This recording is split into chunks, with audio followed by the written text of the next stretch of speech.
ከአዲስ አበባ ደሴ መቀሌ የሚወስደው ዋና መንገድ ከራያ ቆቦ ከተማ ጀምሮ ሙሉ በሙሉ ተዘግቷል። ዋናው መንገድ የተዘጋው በራያ ግንባር ከባድ ውጊያ መቀስቀሱን ተከትሎ ነው። ውጊያው ሙሉ በሙሉ በከባድ መሳሪያ በመካሄድ ላይ ይገኛል። ቀዳሚው የግንባር መረጃችን ነው።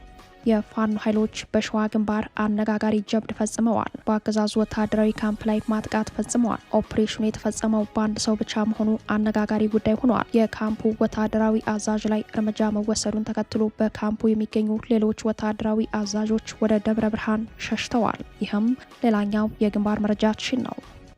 በጎንደር በርካታ ቀጠናዎች አፍላ ውጊያዎች በመካሄድ ላይ ናቸው። ከቋራ እስከ መተማ ድረስ በ7 አቅጣጫ የተንቀሳቀሰው የአገዛዙ ጦር ከፋኖ ኃይሎች ጋር በ5 ግንባር ውጊያ ከፍተዋል። የሱዳን ኮሪደርን ለመቆጣጠር የሚደረገው ትንቅንቅ አሁናዊ መረጃ ይዘናል። በ24 ሰዓታት ውስጥ ከ30 ሚሊዮን በላይ ተመልካች በማግኘት በዓለም አቀፍ ደረጃ ሪከርድ የሰበረው የተወዳጁ ድምፃዊ ቴዎድሮስ ካሳሁን ኢትዮሪክ አልበምን ሲያዳምጡ የተገኙ ከ100 በላይ ወጣቶች መታሰራቸው ተሰምተዋል። እስሩ አልበሙን የሰሙ የህዝብ አመፅ ይቀሰቅሳሉ ከሚል ስጋት ጋር ተያይዟል። ከትናንት ምሽት ጀምሮ የብሔራዊ መረጃና ደህንነት አገልግሎት፣ የአዲስ አበባ ፖሊስና የፌዴራል ፖሊስ የጸጥታ ግብረ ኃይል በአዲስ አበባ ሰፊ አሰሳ በማድረግ ወጣቶችን እያፈሱ ነው። አብራችሁን ስትዘልቁ ዝርዝር መረጃውን ትሰሙታላችሁ። ኢራን የትራምፕን ሀሳብ ውድቅ አድርጋለች። አደገኛ ልዩነት ተፈጥሯል። የሆርሙዝ ወሽመጥ የጦርነት አፋፍ ላይ መሆኑን የሚያመላክት መረጃ ወጥቷል። ኢራን የሆርሙዝ ወሽመጥን ድጋሚ ልዘጋው እችላለሁ ስትል፣ አሜሪካ ደግሞ ቦምብ ጥላለሁ የሚል ማስጠንቀቂያ ሰጥታለች። ለሰዓቱ የመረጥንላችሁ ዜና ትንታኔያችን ነው። ሰላም ጤና ይስጥልን ውድ የጣና ቲቪ ተከታታይ ቤተሰቦቻችን፣ አብራችሁን ስትቆዩ እነዚህንና ሌሎች ዝርዝር መረጃዎችን ታደምጣላችሁ። የጣቢያችን የሰዓቱ ዜና መረጃና ዜና ትንታኔዎቻችን እንሆ ተጀምረዋል። እስከ መጨረሻው አብራችሁ እንድትቆዩ አክብሮታዊ ግብዣችን ነው።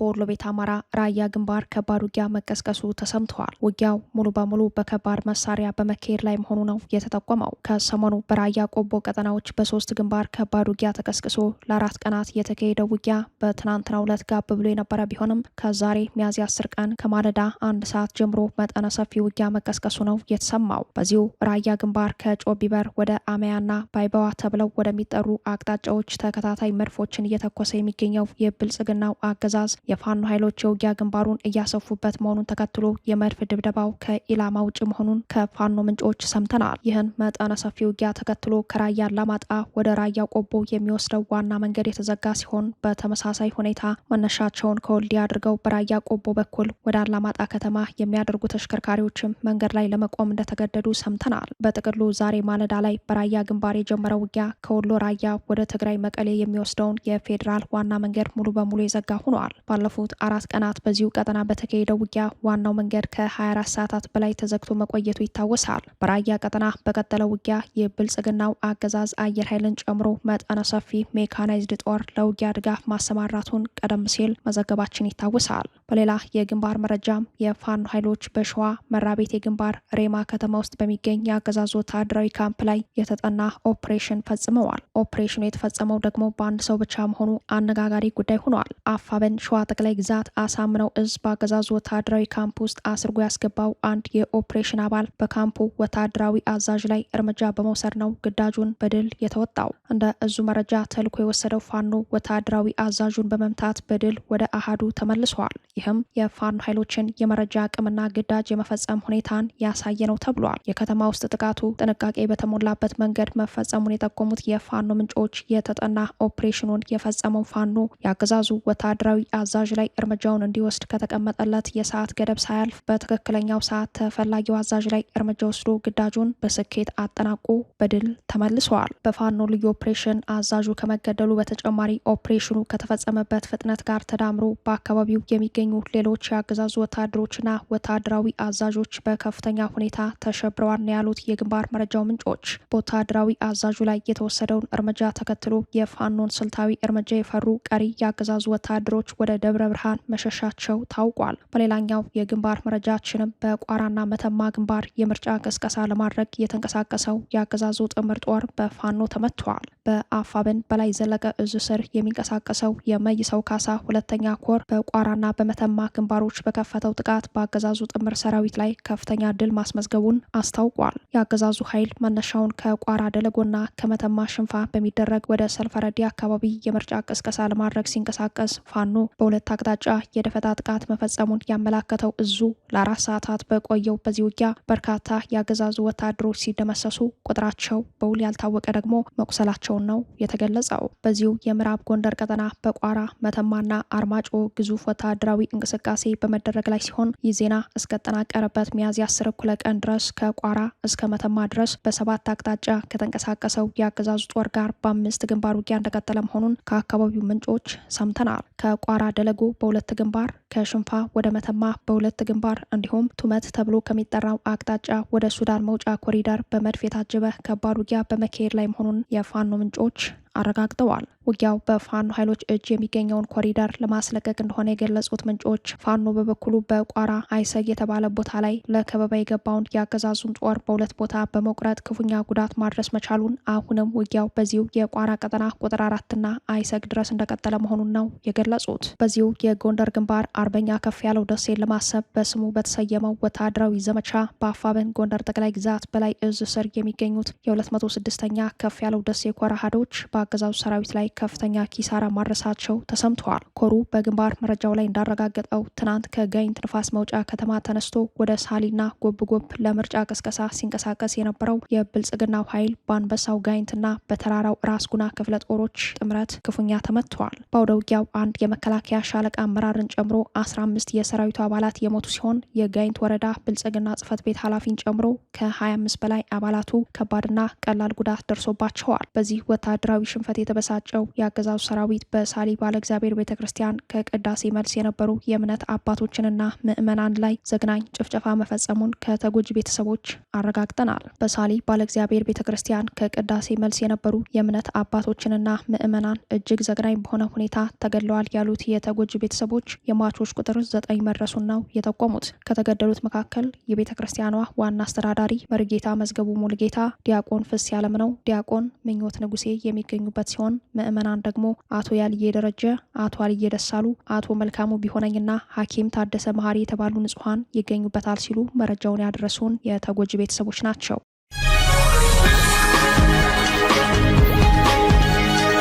የሚጸጽተኝ አብይ አህመድን ማወቄ ነው። ድምፃዊ ጌትሽ ማሞ። የብልጽግናው አለቃ የወጣትነት ዘመን ወዳጅ የነበረው ድምፃዊ ጌትሽ ማሞ ስለ ቴዲ አፍሮ አዲሱ ኢትዮሪክ አልበምና ስለ ኢትዮጵያ ወቅታዊ ሁኔታ ከአንከር ሚዲያ ጋር ባደረገው አጭር ቆይታ የሚጸጽተኝ አብይ አህመድን ማወቄ ነው ሲል በቀድሞ ወዳጁ እንደሚያፍር ተናገረ።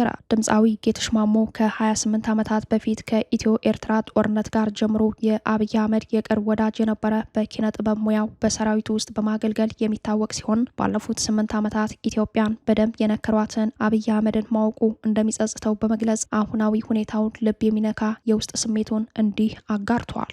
የፈለገ ነገር ችግር ቢገጥመኝ ወንድ ልጅ ነኝ፣ ለቤተሰቤ አላንስም፣ እየሰራው ነው። የሚገርመው አሁን እዚህ ሪችመንድ የሚባል ሀገር ነው ያለሁት። ሜሪ ትራንስፖርት ነው የምሰራው። በደህና ጊዜ ለሽርሽር የለመድኩት ሹፌርነት ዛሬ እንጀራ ሆኖኛል። እየሰራው ነው ማለት ኢትዮጵያ የምትል ዘፋኝ ስትሆንም ባይዘዌ ብዙ ትገፋለህ።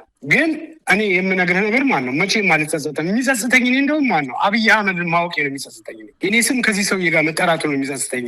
ንገረኝ ካልከኝ ማለት እኔ የሚጸጽተኝ እሱም በማወቄ እግዚአብሔር እና እኔ እሱን ያገናኘን ቀን ነው በጣም የሚጸጽተኝ። ባይሆን ደስ የሚለኝ ምክንያቱም እንደዚህ ጨካኝ አንዳንድ ጊዜ እኮ የምትችለው መስሎ የሆነ ነገር ትሞክራለህ። ካልቻልክ እኮ በስነ ስርዓት ልክ እንደ ኃይለማርያም ደሳለኝ እኮ በቃኝም እኮ ማለት ጉብዝና ነው። አስበው እሱ ከመጣ ስንት ሰው እንዳለቀ። ድምፃዊ ጌትሽ ማሞ የብልጽግናው አለቃ አብይ አህመድ ሀገር መምራት እንዳልቻሉ ባስረዳበት ማብራሪያው ጠቅላይ ሚኒስተሩ ልክ እንደ ኃይለማርያም ደሳለኝ አልቻልኩም በቃኝ ብለው መልቀቂያ እንዲያስገቡ ያቀረበው ጥሪ ለኢትዮጵያ የሽግግር ምዕራፍ ወሳኝ ቢሆንም ጦርነትን የፖሊሲያቸው ማስፈጸሚያ ያደረጉት አብይ አህመድ ግን ለዚህ መሰሉ ቀና ጥሪ ምላሹ ጥይት ሆኖ እንደሚቀጥል እሙን ነው። ድምፃዊ ጌትሽ ማሞ በዚሁ ቃለ መጠየቁ ቴዲ አፍሮ የታመቀውን የህዝብ ብሶት የተነፈሰና ለኢትዮጵያ ህዝብ ሲል ራሱን አሳልፎ የሰጠ እውነተኛ ጀግና ሲል ገልጾታል። በተለይም ዳስጣል የተሰኘው ሙዚቃ በአዲስ አበባ ከተማና በመላው ሀገሪቱ እየደረሰ ያለውን መከራ፣ የታሪክ መጥፋትና የህዝብ እንግልት ቁልጭ አድርጎ የሚያሳይ እንደሆነ አስረድተዋል። የባህል ዘር ማጥፋት እየተፈጸመባት ያለችው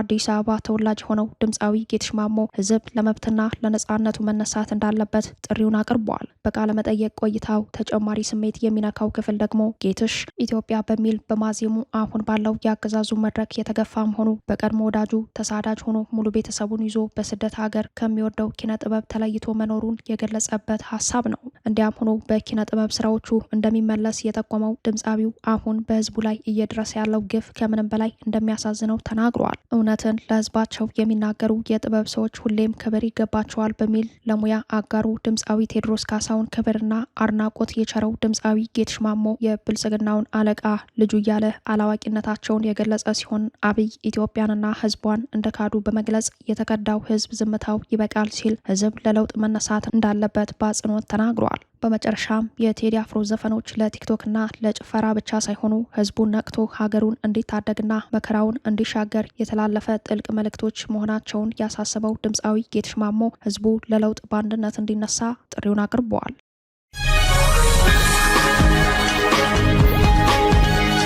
በ24 ሰዓታት ውስጥ ከ30 ሚሊዮን በላይ ተመልካች በማግኘት በዓለም አቀፍ ደረጃ ሪከርድ የሰበረው የተወዳጁ ድምፃዊ ቴዎድሮስ ካሳሁን ኢትዮሪካ አልበምን ሲያዳምጡ የተገኙ ከ100 በላይ ወጣቶች መታሰራቸው ተሰምተዋል። የተወዳጁ ጥበበኛ ቴዎድሮስ ካሳሁን ኢትዮሪካ አልበም ህዝባዊ ትግል ሊያዋልድ እንደሚችል የገመገመው የብልጽግናው አገዛዝ በአዲስ አበባ ወጣቶችን በጅምላ በማፈስ ህዝባዊ ቁጣውን ይበልጥ ከፍ አድርጎታል። አገዛዙ የቴዲ አፍሮ አልበም በአዲስ አበባ እንዳይደመጥ ግብረ ኃይል አሰማርቷል ያሉት የጣና ምንጮች በእያንዳንዱ ምሽት ቤቶች ሙዚቃው እንዳይከፈት ግልጽ ትዕዛዝ ባይሰጥም ሙዚቃውን መክፈት ያሳስራል የሚል መረጃ እንዲሰራጭ መደረጉን ጠቁመዋል። እኒህ ምንጮች አክለውም የብልጽግናው የደህንነት ግብረ ኃይል የቴዲ አፍሮ አልበምን ሲያዳምጡ አገኟቸው ያላቸውን ከ100 በላይ ወጣቶችን አዲስ አበባ ውስጥ ማሰሩን ጠቁመዋል። የቴዲ አፍሮ አልበም አየር ላይ ከዋለበት ከሚያዝያ 8 ቀን ምሽት ጀምሮ የብልጽግና ግብረ ኃይል ባደረገው አሰሳ ምርጫ ለማስተጓጎል ሙዚቃውን እንደ አመጽ መቀስቀሻ ተጠቅመውበታል በሚል በርካታ ወጣቶችን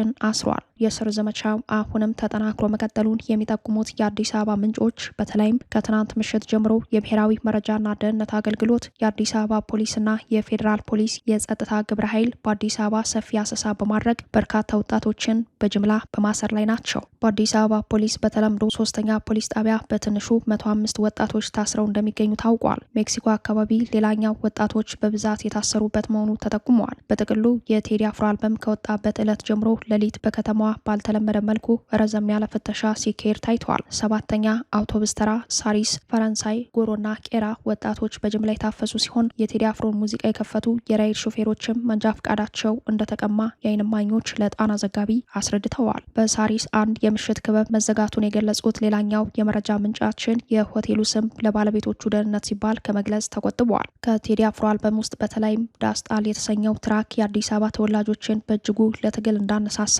ተሰምተዋል።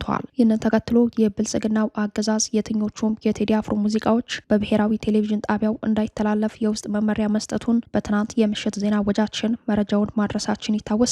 እንደ መረጃዎቹ ምንጮች የድምፃዊ ቴዎድሮስ ካሳሁን የትኞቹ ሙዚቃዎች በብሔራዊ ቴሌቪዥን ጣቢያውና በስሩ ባሉ ኤፍኤም ጣቢያዎች እንዳይለቀቅ የውስጥ ትዕዛዝ ተላልፈዋል። እንዲህ ባለ ሀፍረት እየተናጠ የሚገኘው አገዛዙ አዲስ አበባን የሚያስጨንቅ በቴክኖሎጂ የታገዘ ወታደራዊ ስምሪት መስጠቱም ተሰምተዋል። በመዲናዋ የሚገኙ የጣና ወኪሎች ወታደራዊ ምንጮችን ጠቅሰው ባደረሱን መረጃ ላይ እንደተመላከተው አዲስ አበባ በ5ቱ መግቢያ በሮቿ የድሮን ቅኝት ጨምሮ የቴክኖሎጂ ውጤት የወታደራዊ ስምሪቱ አካል ሆነዋል። ወታደራዊ ስምሪቱ በዋናነት የአዲስ አበባ መግቢያ በሮችን ማዕከል አድርጓል የሚሉት የመረጃው ምንጮች የቴዲ አፍሮ አዲሱ አልበም አብዮት ቀስቃሽ መሆኑን ተከትሎ የብልጽግናው አገዛዝ የከተማ ግንባር ይፈጠራል የሚል ስጋቱ ከፍ ብሎ በመታየት ላይ ነው ብለዋል።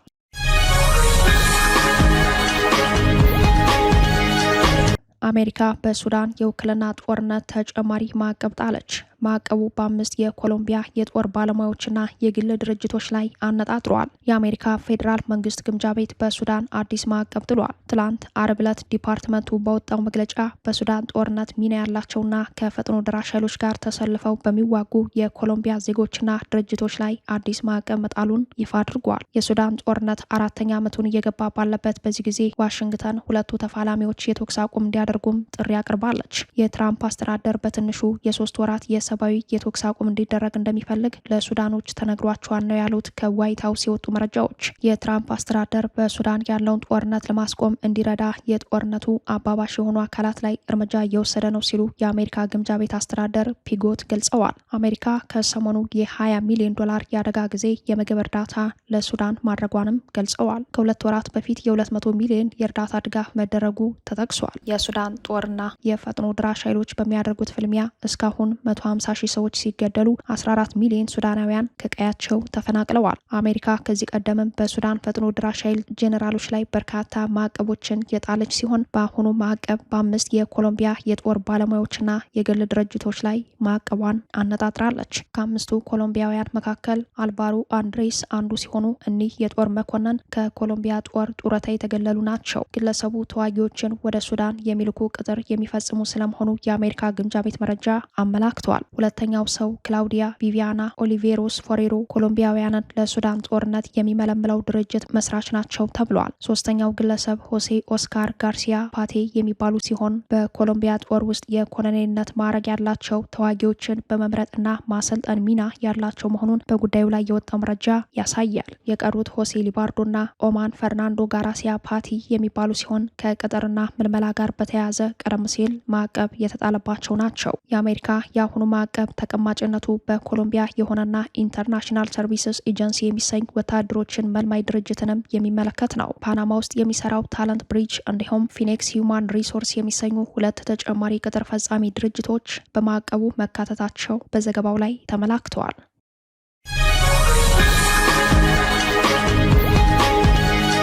ኢራን የትራምፕን ሀሳብ ውድቅ አደረገችው። አደገኛ ልዩነት ተፈጥሯል። የሆርሙዝ ወሽመጥ የጦርነት አፋፍ ላይ መሆኑን የሚያመላክት መረጃ ወጥቷል። ኢራን የሆርሙዝ ወሽመጥን ድጋሚ ልዘጋው እችላለሁ ስትል፣ አሜሪካ ደግሞ ቦምብ ጥላለሁ የሚል ማስጠንቀቂያ ሰጥታለች።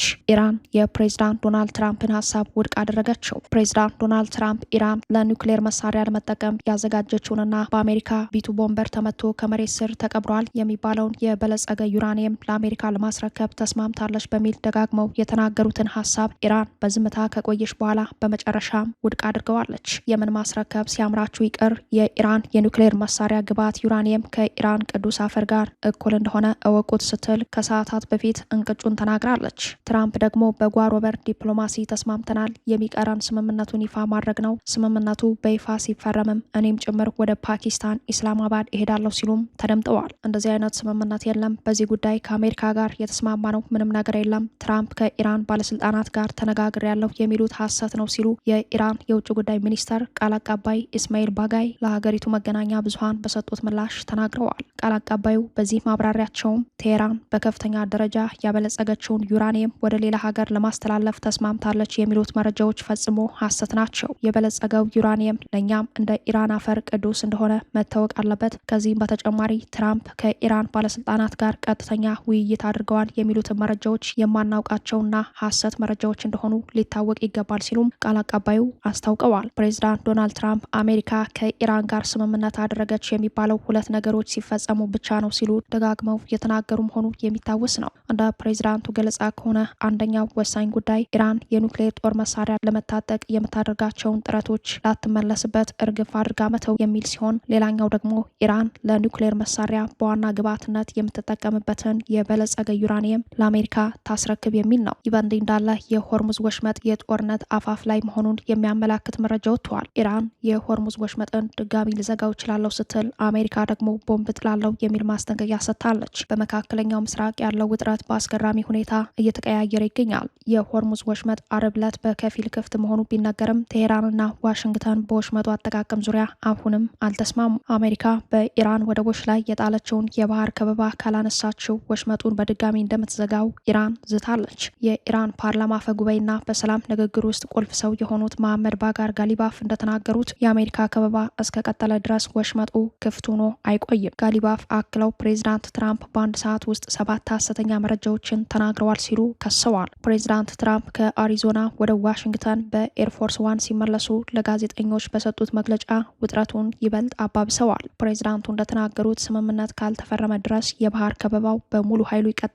የተኩስ አቁም ስምምነቱ በኢትዮጵያ ሰዓት አቆጣጠር እስከ ረቡዕ 7 ሰዓት ድረስ ብቻ የሚቆይ ሲሆን ስምምነት ላይ ካልተደረሰ ግን ድጋሚ ቦምብ መጣል እንጀምራለን ሲሉ ዝተዋል። ተኩስ አቁሙን ላላራዝመው እችላለሁ፣ ከበባው ግን ይቀጥላል፣ ስለሆነም ቦምብ ወደ መጣል እንመለሳለን ያሉት ፕሬዚዳንት ትራምፕ ዓለም አቀፍ ማህበረሰብ ከ2 ቀናት በኋላ የሚጠናቀቀውን የተኩስ አቁም ስምምነት በከፍተኛ ስጋት እየተጠባበቀ ይገኛል። ስምምነት ላይ ካልተደረሰ ቀጠናው ወደ ከፋ ጦርነት ሊያመራ እንደሚችል ተገምተዋል።